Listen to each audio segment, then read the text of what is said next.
ബത്തേരി കിച്ചണിൻ്റെ ഇന്നത്തെ വീഡിയോയിലേക്ക് എല്ലാവർക്കും സ്വാഗതം.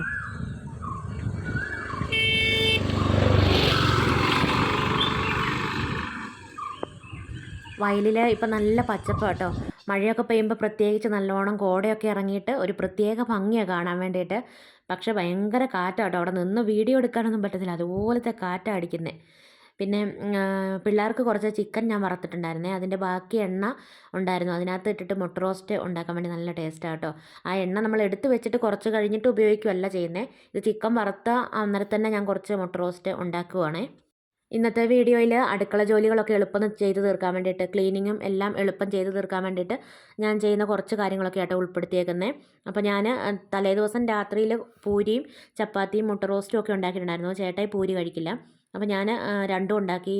അപ്പോൾ മുട്ട റോസ്റ്റിൻ്റെ ബാക്കി മസാല കുറച്ച് ഫ്രിഡ്ജിലെടുത്ത് വെച്ചിട്ടുണ്ടായിരുന്നേ. പിറ്റേ ദിവസം ഇനി മുട്ട പുഴുങ്ങി അതിനകത്ത് മിക്സാക്കി എടുത്താൽ മതി, മസാല ഉണ്ടാക്കണ്ടല്ലോ. ഇപ്പോൾ മഴയായതുകൊണ്ട് ഈച്ച കുത്തിയിട്ട് ചെറിയതായിട്ട് ചൗചൗവിൽ കേടൊക്കെ ഉണ്ട്. ഇപ്പം മഴയായതുകൊണ്ട് അങ്ങനെ ശ്രദ്ധിക്കുന്നില്ലല്ലോ. പിന്നെ ഇതിനങ്ങനെ ശ്രദ്ധയൊന്നും വേണ്ട കേട്ടോ. വെള്ളമോ പിന്നെ വേനൽക്കാലത്താണെങ്കിലും വെള്ളമൊന്നും ഒഴിച്ചു കൊടുക്കണ്ട, വളമൊന്നും ഇടാതൊക്കെ തന്നെ ഉണ്ടാകുന്നതാണ്. പിന്നെ ഇതിൻ്റെ വേസ്റ്റുകളൊക്കെ നമ്മുടെ കോഴികൾ കഴിച്ചോളും കേട്ടോ. ചപ്പാത്തിക്കുള്ള മാവും തലേദിവസം തന്നെ കുഴച്ചിട്ട് അതിൻ്റെ മുകളിൽ കുറച്ച് എണ്ണയൊക്കെ പരട്ടിയിട്ട് എയർ ടൈറ്റ് ആയിട്ടുള്ള പാത്രത്തിലാക്കി ഫ്രിഡ്ജിൽ വെക്കുക കേട്ടോ ചെയ്യുന്നത്. എന്നിട്ട് പിറ്റേ ദിവസം എടുത്ത് ഒരു അരമണിക്കൂർ പുറത്ത് വെച്ചിട്ട് തണുപ്പൊക്കെ മാറിക്കഴിഞ്ഞിട്ട് ചപ്പാത്തിയോ പൂരിയോ ഒക്കെ ഉണ്ടാക്കുക. ഇനിയിപ്പോൾ ചപ്പാത്തി ഉണ്ടാക്കി സൂക്ഷിച്ച് വെക്കാനാണെങ്കിൽ പകുതി വേവാക്കി നമുക്ക് സിപ്ലോ കവറിലാക്കി ഫ്രീസറിൽ വെച്ച് സൂക്ഷിക്കാം കേട്ടോ. അന്നേരം 2-3 കവറുകളിലാക്കിയിട്ട് ഒരു 10 വെച്ചിട്ട് അങ്ങനെ നമുക്ക് ഒരു നേരം എത്രയാണോ ആവശ്യമുള്ളത് അത്രയും ഒരു കവറിലാക്കി എടുത്ത് വെക്കാം കേട്ടോ. എല്ലാം കൂടെ ഒരു കവറിലാക്കി വെക്കണ്ട. ഞാനങ്ങനെ വല്ലപ്പോഴും മാത്രം ചെയ്യാറുണ്ട്. പിന്നെ ചേട്ടായിക്ക് മാത്രമല്ലേ ചപ്പാത്തി വേണ്ടതുള്ളൂ, പിള്ളേർക്ക് പൂരിയാണ് ഇഷ്ടം. അപ്പോൾ ഒരു 3-4 ചപ്പാത്തി അല്ലേ ഉണ്ടാക്കേണ്ടതുള്ളൂ. അതുകൊണ്ട് പിന്നെ ഞാൻ അങ്ങനെ സ്ഥിരമായിട്ട് അങ്ങനെ വെക്കാറില്ല, വല്ലപ്പോഴും ഒക്കെ അങ്ങനെ ചെയ്യാറുണ്ട് കേട്ടോ.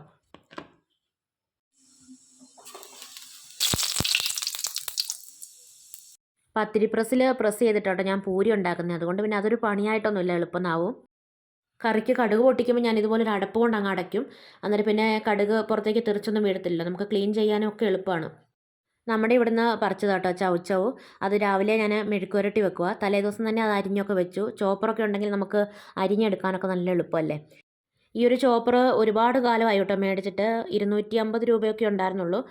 താഴെ വീണാൽ പൊട്ടും, പിന്നെ ഒരുപാട് കട്ടിയൊന്നുമില്ല, എന്നാലും കുഴപ്പമൊന്നുമില്ല കേട്ടോ. നമ്മൾ സൂക്ഷിച്ച് ഉപയോഗിച്ചാൽ മതി, കുറേ കാലം നിൽക്കും.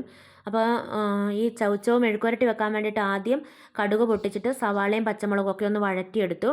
1 മിനിറ്റ് ഒന്ന് വഴറ്റിയാൽ മതി. അത് കഴിഞ്ഞിട്ട് ചൗച്ചവും ചേർത്ത് ഉപ്പും മഞ്ഞളും ഒക്കെ ചേർത്തിട്ട് വേവിച്ചെടുക്കുക ചെയ്യുന്നത്. വെള്ളം വേണമെങ്കിൽ ശകലം ഒഴിച്ചു കൊടുക്കാം, 2-3 സ്പൂണ്, അധികം വേണ്ടി വരില്ല. പിന്നെ മഞ്ഞൾപ്പൊടി അധികം ചേർക്കണ്ട, ലൈറ്റായിട്ടുള്ള കളർ മതി കേട്ടോ. ഞാൻ ചൗച്ചവും മെഴുക്കുവരട്ടിക്ക് അരിഞ്ഞത് കൊണ്ടാണ് കേട്ടോ കുറച്ച് വലുപ്പത്തിൽ അരിഞ്ഞേ. തോരനാണെങ്കിൽ കുറച്ചുകൂടെ നമുക്ക് ചെറുതായിട്ട് തന്നെ ആ ചോപ്പറിൽ അരിഞ്ഞെടുക്കാൻ പറ്റുമേ.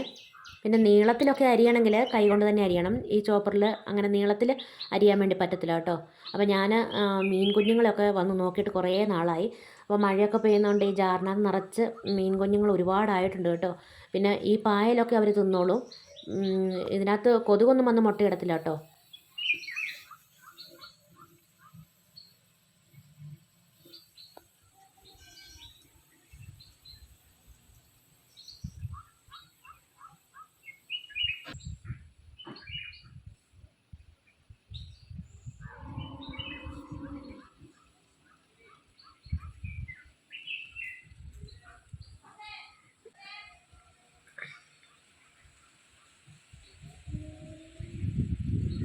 നമ്മൾ അടുക്കളയിൽ ഓരോ പണികളൊക്കെ ചെയ്യുന്നതിൻ്റെ ഇടയ്ക്ക് നമുക്ക് പാത്രങ്ങളൊക്കെ പറ്റുന്ന അത്രയും കഴുകി വെക്കാം, അല്ലെങ്കിൽ പിന്നെയും പാത്രങ്ങൾ കൂടി വരത്തല്ലേ ഉള്ളൂ. പരമാവധി പാത്രം കഴുകി ഉപയോഗിക്കുക. കഴുകാനുള്ള പാത്രം അവിടെ ഇട്ടേച്ച് പുതിയ പാത്രങ്ങൾ എടുക്കാൻ പോയാലും പാത്രങ്ങളൊക്കെ ഒരുപാടാകും കേട്ടോ കഴുകാൻ വേണ്ടിയിട്ട്. ചിലർക്ക് അടുക്കള ജോലിയൊക്കെ ഭയങ്കര എളുപ്പമായിരിക്കും, പാചകമൊക്കെ ചെയ്യാൻ ഭയങ്കര ഇഷ്ടമായിരിക്കും. എന്നാൽ ഇതൊന്നും അറിയാത്ത ഒറ്റയ്ക്ക് താമസിക്കുന്ന തുടക്കക്കാർക്ക് ഇങ്ങനെയുള്ള വീഡിയോകളൊക്കെ ഒരുപാട് ഉപകാരമാകും കേട്ടോ. ഞാനും ആദ്യമൊക്കെ ഇങ്ങനെയായിരുന്നു കേട്ടോ. അടുക്കള ജോലിയൊക്കെ എനിക്ക് ഇഷ്ടമാണ്, പാചകമൊക്കെ ചെയ്യാൻ ഇഷ്ടമാണ്, പക്ഷേ സ്പീഡൊന്നും ഇല്ലായിരുന്നു. എങ്ങനെ ചെയ്യണം, എന്ത് ചെയ്യണം അങ്ങനെയൊന്നും അറിയത്തില്ലായിരുന്നേ. ഇങ്ങനെ കുറേ വർഷങ്ങളൊക്കെ ആയപ്പോൾ അങ്ങ് തന്നെ എല്ലാം പഠിച്ചു. പിന്നെ അടുക്കള ജോലി നമുക്ക് എളുപ്പമാക്കാൻ വേണ്ടിയിട്ട് തേങ്ങയൊക്കെ ചിരണ്ടി വെക്കുകയും തേങ്ങ വറുത്ത് വെക്കുകയും പച്ചക്കറി ഒക്കെ അരിഞ്ഞ് വെക്കുകയും ഇഞ്ചിയും വെളുത്തുള്ളിയും പേസ്റ്റ് ഉണ്ടാക്കി വെക്കുകയും പിന്നെ ചെറിയുള്ളിയൊക്കെ തൊലിയൊക്കെ കളഞ്ഞ് വെക്കാം. തക്കാളിയൊക്കെ അരച്ചിട്ട് ഐസ് ട്രേയിൽ ഒഴിച്ചിട്ട് ക്യൂബ്സ് ആക്കിയിട്ടൊക്കെ നമുക്ക് സൂക്ഷിച്ച് വെക്കാം കേട്ടോ. അപ്പോൾ അതൊക്കെ ഞാൻ നേരത്തെ വീഡിയോ ഇട്ടിട്ടുണ്ട്, അതുകൊണ്ട് ഇന്നിപ്പം ഈ വീഡിയോയിൽ അതൊന്നും ഉൾപ്പെടുത്തിയിട്ടില്ല. പിറ്റേ ദിവസം എന്താ ഉണ്ടാക്കേണ്ടതെന്നൊക്കെ നമ്മൾ മനസ്സിലൊന്ന് ചിന്തിച്ച് വല്ലതും അരിഞ്ഞു വെക്കാനും പിന്നെ കടല വെള്ളത്തിലിടാനും അങ്ങനെയുള്ള കാര്യങ്ങളൊക്കെ ഉണ്ടെങ്കിൽ അതൊക്കെ തലേ ദിവസം തന്നെ ചെയ്ത് വെക്കണം. പിന്നെ രാത്രിയിൽ അടുക്കളയൊക്കെ നല്ലതായിട്ട് ക്ലീൻ ചെയ്ത് വൃത്തിയാക്കി ഇടുവാണെങ്കിൽ രാവിലെ എഴുന്നേറ്റ് വരുമ്പോൾ നമുക്ക് പണിയെടുക്കാനും നല്ലൊരു ഉന്മേഷമൊക്കെ ഉണ്ടാവുമല്ലോ. പിന്നെ അടുക്കളയിൽ നമ്മൾ ഉപയോഗിക്കുന്ന എല്ലാ സാധനങ്ങളും കറക്റ്റായിട്ട് ഒരു സ്ഥലത്ത് വെക്കുകയൊക്കെ ആണെങ്കിലും നമുക്ക് പണികളൊക്കെ എളുപ്പമെന്ന് ചെയ്യാം. പിന്നെ രാത്രിയിൽ നേരത്തെ കിടന്നിട്ട് രാവിലെ നേരത്തെ എഴുന്നേൽക്കുവാണെങ്കിൽ നമുക്ക് ഒരുപാട് സമയം കിട്ടും കേട്ടോ പണികളൊക്കെ ചെയ്യാൻ വേണ്ടിയിട്ട്. അല്ലെങ്കിലും രാവിലെ നേരത്തെ എഴുന്നേറ്റ് പണികളൊക്കെ ചെയ്യുന്നതാണൊരു ഇത്. കുറച്ച് താമസിച്ചൊക്കെ എഴുന്നേൽക്കുമ്പോൾ നമുക്ക് ഭയങ്കര ക്ഷീണമൊക്കെ ആയിരിക്കും. പിന്നെ അടുക്കളയിൽ വലിയ സ്പൂണും ചെറിയ സ്പൂണും ഓരോരോ പാത്രങ്ങളും നമ്മൾ കറി വിളമ്പുന്ന പാത്രങ്ങളും ഇവിടെ ഞങ്ങൾ പീലീസ് എന്നാട്ടോ പറയുന്നത്, കറിയൊക്കെ എടുക്കുന്ന ചെറിയ പാത്രത്തിനും അങ്ങനെയുള്ള എല്ലാ സാധനങ്ങളും സെപ്പറേറ്റ് ആയിട്ട് മാറ്റി വെക്കുകയാണെങ്കിൽ നമ്മൾ അടുക്കളയിൽ തിരക്കിട്ട് പണികളൊക്കെ ചെയ്യുമ്പം എല്ലാം കൂടെ വാരി വലിച്ചിട്ട് തപ്പുമൊന്നും വേണ്ടല്ലോ. ഇങ്ങനെ ആകുമ്പം എല്ലാം എളുപ്പം എടുക്കാനൊക്കെ പറ്റും. ഇവിടെ ഞാൻ ഇത് ചെറിയ സ്പൂണുകൾ വെച്ചേക്കുന്നത് കേട്ടോ. ഇവിടെ താഴെയാണ് കത്രിക, പിന്നെ ചട്ടുകം, വലിയ സ്പൂണ്, തവി അങ്ങനത്തെ എല്ലാം വെച്ചേക്കുന്ന കുഴിയൻ തവിയൊക്കെ ഇവിടെയുള്ളത്. സ്റ്റീൽ പാത്രങ്ങളൊക്കെ ഞാൻ ഇതുപോലെ താഴെ കമഴ്ത്തി വെച്ചിട്ടുണ്ട്. മുകളിൽ പൊട്ടുന്ന പാത്രങ്ങളാണ് ചരിച്ച് വെച്ചേക്കുന്നത്. പിന്നെ ഒരുപാട് പാത്രങ്ങളും തവി, സ്പൂൺ അങ്ങനെയുള്ള സാധനങ്ങളൊക്കെ ബക്കറ്റിലൊക്കെ ഞാൻ ഇട്ടിട്ട് അടച്ച് വെച്ചേക്കുക. ഒരുപാട് പാത്രങ്ങളാവുമ്പോൾ നമുക്ക് ഒരുപാട് പാത്രം കഴുകാനുണ്ടാവും. പിന്നെ ഒന്നും വെക്കാനും സ്ഥലം ഉണ്ടാവില്ല. ഒരു സാധനം നോക്കിയാലും കാണത്തില്ല. അങ്ങനെയാകുമ്പോൾ നമുക്ക് അത്യാവശ്യത്തിനുള്ളത് മാത്രം ഇങ്ങനെ വെച്ചാൽ മതിയല്ലോ. പിന്നെ അടപ്പുകളൊക്കെ ഞാൻ ഈ സ്റ്റീൽ പാത്രത്തിൻ്റെ മുകളിൽ ഇങ്ങനെ വെച്ചിട്ടുണ്ട്. എല്ലാം അത്യാവശ്യത്തിന് വേണ്ടത് മാത്രമേ ഉള്ളൂ. കൂടുതലും ബെർത്തിൻ്റെ മണ്ടയ്ക്കാണ്. വല്ലപ്പോഴും ഒക്കെ ബെർത്തിൻ്റെ മണ്ടയ്ക്ക് ഇരിക്കുന്ന പാത്രവും തവിയും സ്പൂണും ഒക്കെ താഴേക്ക് എടുത്ത് വെക്കും. അപ്പം ഇവിടെ ഉള്ള പാത്രങ്ങൾ ബെർത്തിൻ്റെ മണ്ടയ്ക്ക് ആ ബക്കറ്റിലേക്കും കയറ്റും. അങ്ങനെ അങ്ങോട്ടും ഇങ്ങോട്ടൊക്കെ മാറ്റി ഒക്കെ നമുക്ക് ഉപയോഗിക്കാമല്ലോ. തലേദിവസം തന്നെ പൊടികളൊക്കെ ഭരണികളിൽ തീർന്നിട്ടുണ്ടെങ്കിൽ ഇതുപോലെ ഇട്ട് വെക്കാം. ഞാൻ ഈ ബോക്സിൽ മസാലകളൊന്നും ഇടാറില്ല കേട്ടോ. മസാല ഇട്ട് വെക്കുമ്പോൾ മുളക് പൊടിക്കും മല്ലിപ്പൊടിക്കും ഒക്കെ ആ ഒരു മണം വരാറുണ്ട്. അതുകൊണ്ട് മസാല ഇടാറില്ല. മുളകും മല്ലി, മഞ്ഞൾ, കുരുമുളക്, കടുക്, ഉലുവ, ഉപ്പ് അങ്ങനത്തെ സാധനങ്ങളൊക്കെ ഇതിനകത്ത് വെക്കുന്നത്. മോട്ടറൊക്കെ അടിച്ച് വെള്ളമൊക്കെ നിറയ്ക്കണമെങ്കിൽ അതൊക്കെ തലേദിവസം തന്നെ ചെയ്യാം. ഞങ്ങൾക്കിവിടെ ജലനിധിയുടെ വെള്ളം ആയതുകൊണ്ട് അത് ഓട്ടോമാറ്റിക്കായിട്ട് വരികയും ഓഫ് ആവുകയൊക്കെ തന്നെ ചെയ്യും കേട്ടോ. അതുകൊണ്ട് പിന്നെ ആ ഒരു പണിയില്ല. പിള്ളേർക്ക് സ്കൂളിൽ കൊണ്ടുപോകാനുള്ള വെള്ളമൊക്കെ തലേദിവസം വൈകുന്നേരം തന്നെ തിളപ്പിച്ച് വെക്കും. പിന്നെ അവരുടെ യൂണിഫോമൊക്കെ തേച്ച് വെക്കുക, ഇങ്ങനത്തെ പണികളൊക്കെ തലേദിവസം തന്നെ ചെയ്യുന്നത്.